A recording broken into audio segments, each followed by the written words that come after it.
మంచిగా ఉన్నా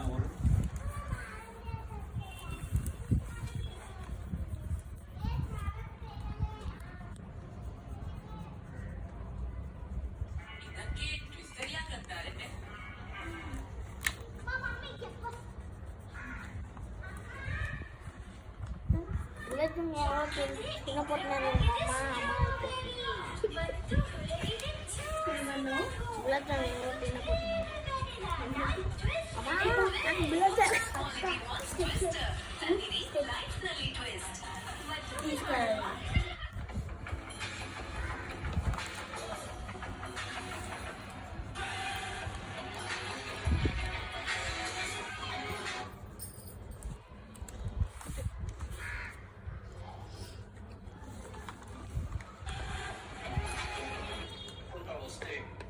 అది ఇవాళ ఇక్కడ ధనంగా మారుతుంది. ప్రభుత్వంలో ఖజానా నిండుతుంది. అలాగే నూనె గింజలు తీసుకుంటే అది ఆయిల్ మిల్లకు పోతుంది. అదే తీసుకుంటే అది రైస్ గా బయటకు వస్తుంది. ఇవాళ పన్ను తిన్నా, చీజ్ తిన్నా, ఘీ తిన్నా, ఏది తిన్నా, రాసు తిన్నా, లేకపోతే మనము జంక్ ఫుడ్ తిన్నా, అది రైతు స్వేదం నుంచి వచ్చినటువంటి పంట తప్ప ఏ వ్యాపారి స్వయంగా తయారు చేసింది కాదు.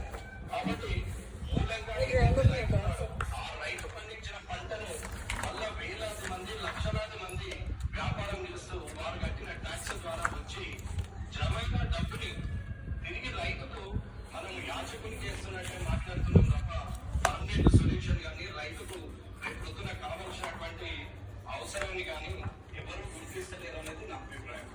ఇకపోతే ఏది జరిగిన 5 సంవత్సరాలకు ఒకసారి ప్రభుత్వం మారుతుంది లేదా కంటిన్యూ ఉంటుంది. కానీ 5 సంవత్సరాలకు ఒకసారి మాత్రం ఎలక్షన్స్ వస్తాయి.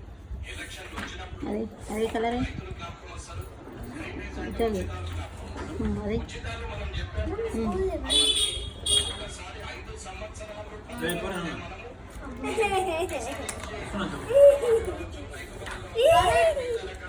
మనం తీసుకున్నా కానీ అది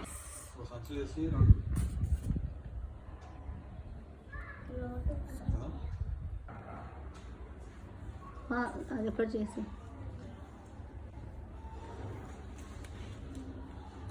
ఇది స్టార్ట్ చేయలే ఇంకా. లోటస్ పింక్ రాయమ్మా, అక్కడ పైన లోటస్ పింక్ కలర్ తీసుకో. పింక్